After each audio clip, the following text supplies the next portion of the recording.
Hey there, folks. My name is Celia, and this story happened not too long ago when I just turned 39. Hold on to your hats because it's a wild ride, and trust me, you're going to need some popcorn for this one. Maybe some tissues if you find my story sad as well. Now, let me tell you about my mother-in-law, Vida. She's a special case, and if you've ever dealt with a tricky mother-in-law, you'll get where I'm coming from. And considering we were even living together, yeah, that just cranked our arguments up to 11. I never expected my life to turn out this way, but hey, love makes us do crazy things, right? So rewind to the good old days when I met my late husband, Javier. Picture this, I'm in Cuba on a girls' trip with some friends. Now, my friend, let's call her Jenny, had this brilliant idea to drive there using another friend's car. We were skeptical, of course, but she was telling us it was okay because she had spent some of her childhood in Cuba and she remembered the roads and that she could drive and take us around Havana. The rest of us were obviously side-eyeing her, but she managed to convince us because we were all a bit too tipsy to be making wise decisions. Well, we ended up getting a flat tire, and we were stranded because we didn't know where we were. Luckily, there was a little club not too far from where we stopped, and we managed to make our way there just to ask for some help. So there we were, gallivanting around town like the tipsy tourists we were, and that's when my life changed. It all happened so fast. I locked eyes with Javier across the crowded salsa club. Cue the romantic music, folks, because we hit it off and we started dancing the night away, and I was thinking, wow, Cuba just became my new favorite place. Long story short, Javier and I fell head over heels, and I ended up extending my stay just so that I could get to know Javier a bit better. You would think that I'd be a bit smarter than that, but at 23, in a new place with beautiful people, there wasn't much I could do to stop myself from falling so fast. I stayed in Cuba for a month longer, getting to know Javier and his beautiful culture. I even met some of his cousins and aunties, and they loved me. I definitely felt like my life was changing, and every time I was with Javier, it was like I was floating. I would visit Havana more often as the months went by. I'd even go as far as borrowing money from my parents so that I could meet him, and it was worth it every single time. Javier just got me in a way that nobody else ever did, and I knew that I was dealing with someone special. I've never felt this way before. It makes me feel so happy. Honestly, Javier, I don't know what you did to me, and I never thought I'd say this, but I'm so glad that we got that flat tire that day. Please, Celia, move to Cuba. Come and stay with me. Oh, Javier, how could I leave my life behind? I mean, everything I know is back in Virginia. What will my family say, my friends? Celia, you can visit them anytime you want to. I'll make sure that you never miss home. But I need you here, and I need you in my life. Please consider it. I'll give you anything and everything you'll ever want. I want to make you happy. Oh, my love, you already make me happy. So just imagine how much happier we'll be if we're together all the time. We've only been dating for 6 months, Javier. When you know, Celia. And I know that this is real. I really want you in my life, Celia. Please. You have to move here. I'll think about it. I contemplated this for a while. A while being like 2 months. And all of my friends and family members were of course upset at me for potentially leaving, but they were also happy for me. They said that I needed to follow my heart and be true to myself. So if I wanted to move to Cuba, I had every right to do that. After thinking about it some more, I made my decision. Next thing you know, I'm packing my bags to move to the land of salsa and sunshine. Of course, Javier was over the moon, and as scary as it was, I loved the move to Cuba. It was out of my comfort zone, and I believe it needed to happen so that I could mold myself into a better me. Moving in with Javier was a whole new world, let me tell you. Weird, but I welcomed the experience with open arms because, well, life's all about new adventures, right? So when I was planning on moving in with Javier, he spilled the beans about his mom, Vida, living with him. Apparently, she would get sick often, so Javier had her move in with him to keep an eye on her. But at the same time, it wasn't uncommon for kids to live with their parents on that side of the world. I was cool with that, prepping myself for the whole family living arrangement. This was going to be my first time meeting Vida. We couldn't meet before when I visited Cuba because she was out there doing some missionary work in some of the rural areas. Our schedules just never matched up. I wasn't complaining too much because meeting in-laws is always nerve-wracking. But this time we were going to see each other, of course, and let me tell you, I was so freaking nervous. The car ride from the airport to Javier's place felt like I had an anchor in my stomach and a lump in my throat. It was so scary. When Javier and I arrived, Vida was surprisingly nice. She helped with my bags, teaching me some Spanish and lucum while we were unpacking and just being sweet in general. My worries were melting away and I was starting to think that everything was going to work out. Living together for a couple of weeks and oh boy, the cracks were starting to show. We'd start with these little tiffs, small disagreements about how to run the household. Sure, I was letting Vida take the reins because, hey, it was her son's house after all. But when it came to my turn to cook or clean, she'd always find something to complain about. My skills were under constant scrutiny. Javier, God bless him, would just laugh it off, trying to lighten the mood. But let me tell you, things were starting to spiral out of control faster than a kid on a merry-go-round. Hold on tight, because this story is about to take a nosedive into mother-in-law madness. Sure, I was letting Vida take the reins because, hey, it was her son's house after all. But when it came to my turn to cook or clean, she'd always find something to complain about. My skills were under constant scrutiny, and I felt like I had to walk on eggshells. Javier would just laugh it off, trying to lighten the mood between us all, because he never worried about half of the things that I did. But let me tell you, things were starting to spiral out of control faster than a kid on a merry-go-round. I was trying to keep it cool, but deep down I could feel the tension building up like a volcano about to erupt. One day she came up to me when Javier was at work and she said, "I'm sure Javier hasn't told you." "Told me what?" "Of course he didn't tell you. I've been thinking maybe it might be better if you move out." "What? Why?" "Because we didn't feel like you are a great fit here, at least for now." "Does Javier feel the same? Or is it just you? I've been patient with you, but I can't take it anymore. You're just too different."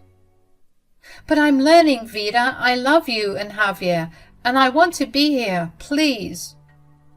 "Okay, but just do better, okay?" "To be completely honest with you, Vida, I'm not even sure what I'm doing wrong.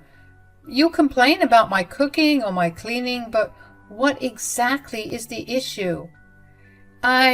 Well, it's hard to explain." "Well, until you find the words, I'll continue to do my best here, okay? Maybe we just need to get to know each other better. I know that living with people can be a big adjustment, but I can assure you that as long as we work together, everything will be fine."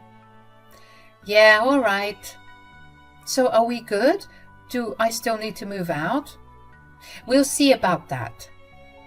Now, I'm not one to stir the pot, but Vida and I, let's just say that after that conversation, we weren't exactly exchanging cookie recipes. I tried to be cordial and even forgiving, but she wouldn't let up. It actually seemed like her complaints were getting worse and worse as the months went by, and I was beginning to get fed up. Now, you might be wondering if I talked to Javier about all of this and spilled the tea on his mom's antics. Honestly, I hesitated. I mean, what if he took her side? It was a sticky situation, to say the least, and I didn't feel comfortable speaking ill about my boyfriend's mom. It wasn't going to be a good look, you know. But then it hit me. I needed to speak up for myself if I was going to survive this living arrangement with Javier. So I geared up to have a talk the day I planned to spill the beans about how uncomfortable I was. But hold up, plot twist. Javier decides to propose to me on that very day. Shocked? You bet. But I said yes, of course, because, well, I loved the guy. And that evening, Javier surprised his mother with the big news, and let me tell you, she was less than thrilled. Javier, being the oblivious sweetheart he is, didn't notice, but I could see the subtle signs of her being peeved. I decided to keep my trap shut a bit longer. I mean, how could I rain on the parade when we were over the moon about getting married? Fast forward a couple of months and we tied the knot a little bit after I turned 25. Things between my mother-in-law and me got weirder though. I could sense she was starting to resent me, but she kept it under wraps, maybe some modicum of respect for me as her daughter-in-law. I don't know. Or perhaps she didn't want to be too hostile and risk Javier noticing. It was like walking on a tightrope, and I was bracing for the inevitable fall. Things took a nosedive when Javier wasn't around. When he was on a work trip or off golfing with his buddies, Vida would unleash her true colors. She went as far as yelling at me a couple of times. But the moment I called her out on her disrespect, oh boy, she'd backtrack like a pro. Suddenly, I'm the dramatic one, or it's all blamed on her stress. I couldn't take it anymore. I was reaching my boiling point, folks. It was time for a heart-to-heart with my husband, and at that point, I couldn't care less if he thought I was being rude or disrespectful towards his mom. Sometimes you just gotta let the truth spill out like knocking over a bottle of ketchup. Messy but necessary. Stay tuned, because the confrontation's about to unfold, and you won't believe the drama that unfolds in our little Cuban casa. Babe, I need to talk to you about something serious. What's wrong, my love? It's your mom. My mom? What happened? Well, I've been meaning to talk to you about this, actually, but I always hesitated because I didn't know how you'd react. But she hasn't been kind to me. Really?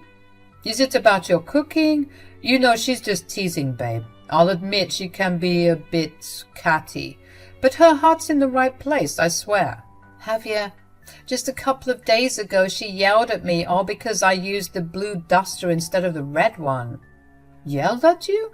Because of a duster? She said something about how the blue duster had sentimental value or something. I don't know. It was all so weird and confusing. She speaks to me like I'm a little kid. Are you sure, Celia? What if you're just misinterpreting her because of the language barrier? My Spanish and my lucum has been getting better and better. Language has nothing to do with it. I'm telling you, babe, you don't see how she acts when you're not here. That is unbelievable. I can't imagine. Why would she treat you that way? I don't know. I'll talk to her. Please, don't make it seem like I hate her or anything. I feel like there's a deeper reason, you know. She complains about everything, and it's just exhausting keeping up with her expectations. Don't you worry, my love. Javier marched off to talk to his mom, and I could hear the muffled sounds of their argument in the next room. It was like a soap opera unfolding live in our casa. Things were getting pretty heated, and when Javier stormed back into the room, he looked angrier than a bull in a china shop. I cautiously asked him what was wrong, bracing myself for the fallout. He started ranting, unleashing a whole spiel about how he had no idea his mom was this stubborn and just downright mean. It was like the curtain had been lifted, and the reality of his mom's behavior was hitting him like a ton of bricks. She said such awful things. I don't even know what to say. What did she say? A bunch of things I don't care much to repeat. Honestly, wow. You see what I was talking about? I don't know. She said she wanted you out of the house, and she's saying that she doesn't want us to be married anymore. What? She said she doesn't care about you anymore since you snitched to me. That's not fair. I was just talking to you. That is what I was afraid of. No, Celia, don't be scared. You did nothing wrong. What if she continues to treat me like this, and what will happen when you're not home? Babe, trust me. As long as I'm around, I won't let her do anything. I don't know what's come over her, but actually, maybe I do. I asked Javier what he meant by that, and he sighed and began to spill the beans. Turns out his mom was going through a lot financially, and her health issues weren't the only reason she moved in with him all those years ago. Brace yourself, because this revelation was a game changer. Apparently, Vida used to be a bit of a gambler back in the day. One night, as most addicts do, she got a bit too cocky and ended up blowing her life savings on a bet that went south. She was devastated, and maybe that's what turned her so bitter. Now she's projecting her issues onto me. Javier dropped the bomb that she was in serious debt and he was working on paying it off, and that he had managed to pay off most of it as the years went by, but what was left was still a hefty sum, about $9,000 left. Now it was all starting to make sense. She was just a hurting old lady, probably feeling rejected because her son was moving on with his life and had a wife to care for. She was no longer the only woman in his life, and I guess she wasn't handling it well. I softened a bit, feeling bad for her. She was going through a lot already with her health and the debt. It must have been awful. Although I softened, Javier was more pissed than I was. His argument was that she needed to be more appreciative and had to respect me as her daughter-in-law because this was not fair. I did everything for her, and the moment I feel happy, the moment I fall in love, she acts like this. Javier, I'm so sorry. She's never spoken to me that way before. I'm still shocked. I tried keeping this from you to save her from the embarrassment, of course, but I don't know what's gotten into her. It's okay, Javier. Like you said, she's going through a lot. Now that I know all of this, I'm sure I'll be able to handle her outbursts. It's not right. She's a grown woman. She's able to control her actions. Don't make excuses for her. Let's just give her some time to cool off, yeah? Maybe we could rehash this discussion when we've calmed down a bit. You're right. I'm just hurt, you know? I understand, babe. I love you. Thank you for standing up for me and for telling me that. I know it wasn't easy. Thanks, babe. The household after that revelation was super awkward, to say the least. Awkwardness hung in the air like a thick fog for the better part of the next 13 years. Yeah, I know, it's a ridiculously long time, but it just goes to show what happens when we hold on to our anger. Javier remained angry with his mom whenever she treated me poorly, and developed a hypersensitivity to it even. When my mother-in-law tried to say something rude, he'd lash out at her, yelling in front of me. This just fueled her anger towards me even more.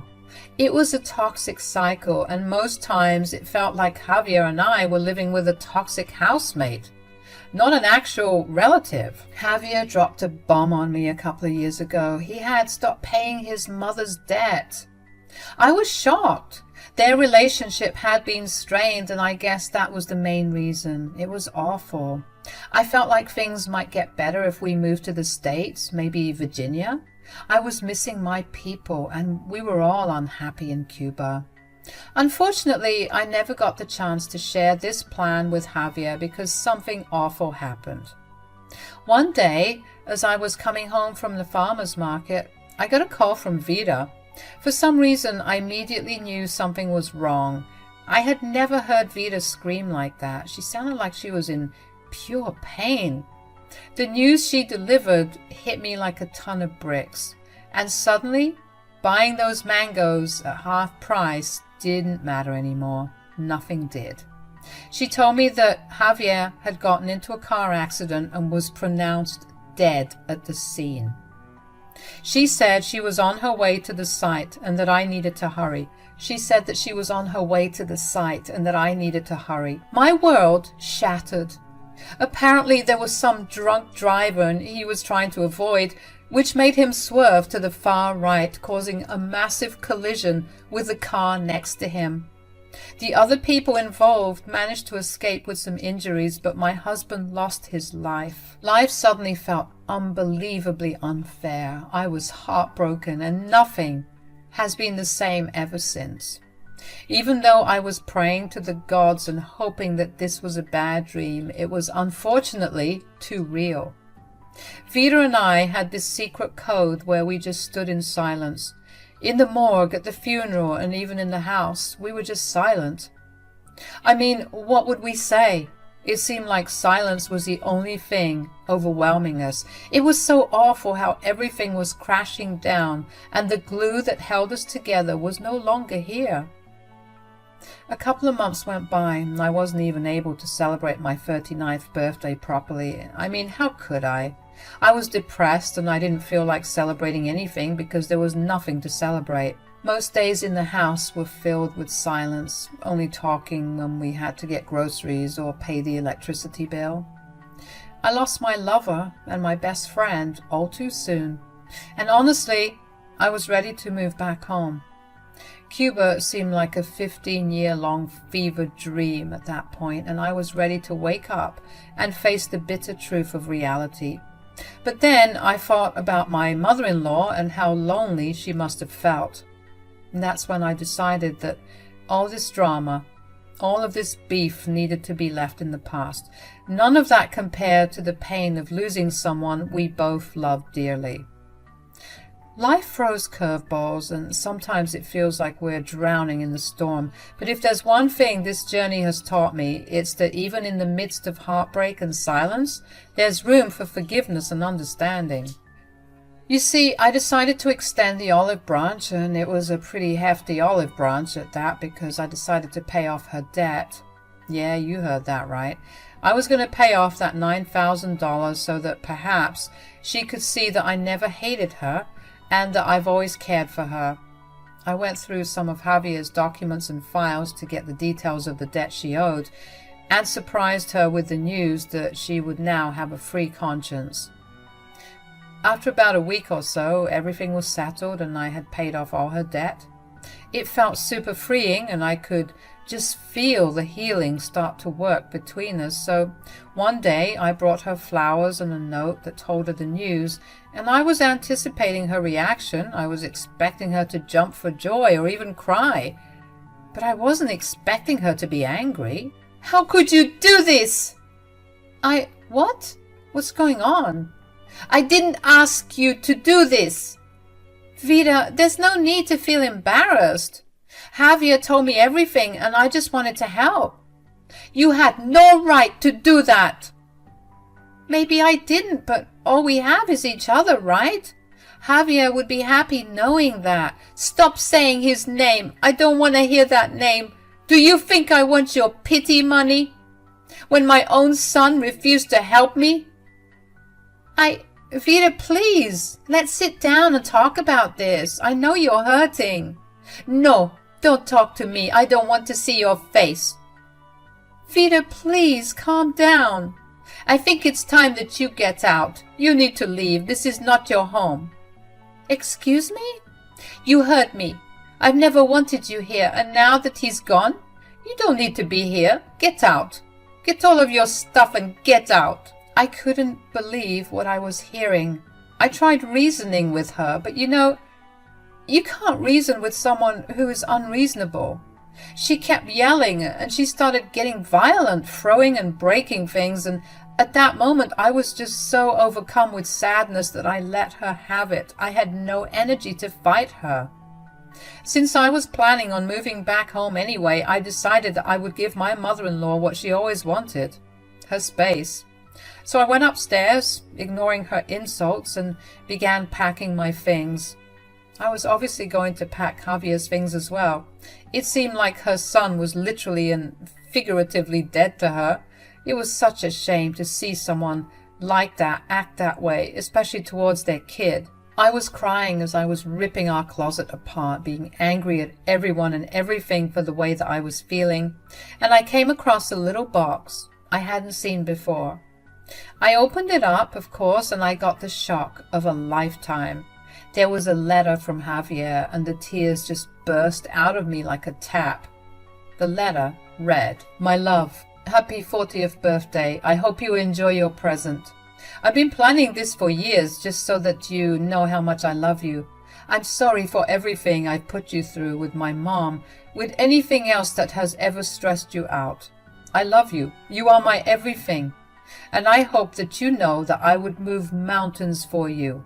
I love you." Attached to the letter was the title deed to the house that we were living in, with my name written on it. Can you believe it? On top of that, he attached a check for $5,000, and attached was a sticky note that said, "Decorate the house however you want." I was shocked. I didn't even know what to say. I had to reread the letter, the deed, and the check. I was shaking. I thought that this was a joke, but it seemed to be legit. Why he had my 40th birthday planned out for this long, only the Lord knows, but it hit me like a ton of bricks. After gathering myself, I made my way back downstairs and confronted Vida.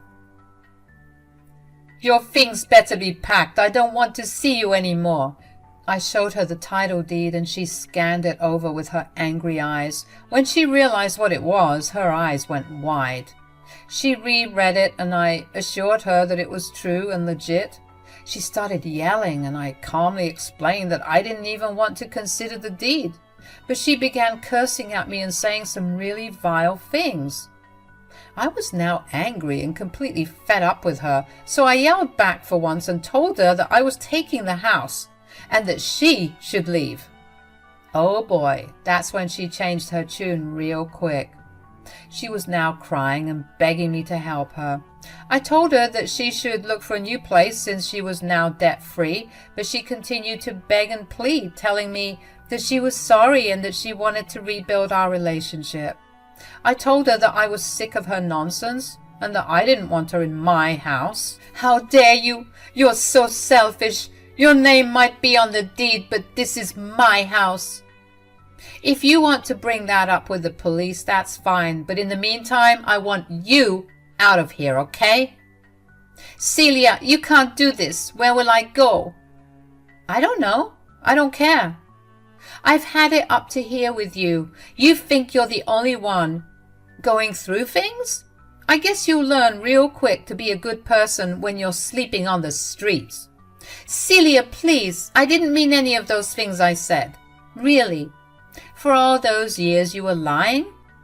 Well, Javier is probably rolling in his grave. You need to get your crap together, but do it outside of my house, please, and thank you." Vida tried to put up a fight, but eventually she left in a huff, even refusing to pack her things because she was so convinced that she would be back. Well, that didn't turn out to be the case because I sold the house. I didn't want to live there anymore. It smelled like Javier and I couldn't take it. So I put her belongings in a storage unit, sold the house, and made my way back to Virginia. The entire process took about a month or so to finalize, and I guess that was when Vida came with her crew and some family members to fight for the house back. But I was long gone by that time, and the house was now owned by someone else. She tried contacting me, cursing and yelling at me through Facebook and threatening to sue, but I blocked her and began to pick up the broken pieces of my life. I was done with her and her crap, and I'm glad I got my revenge.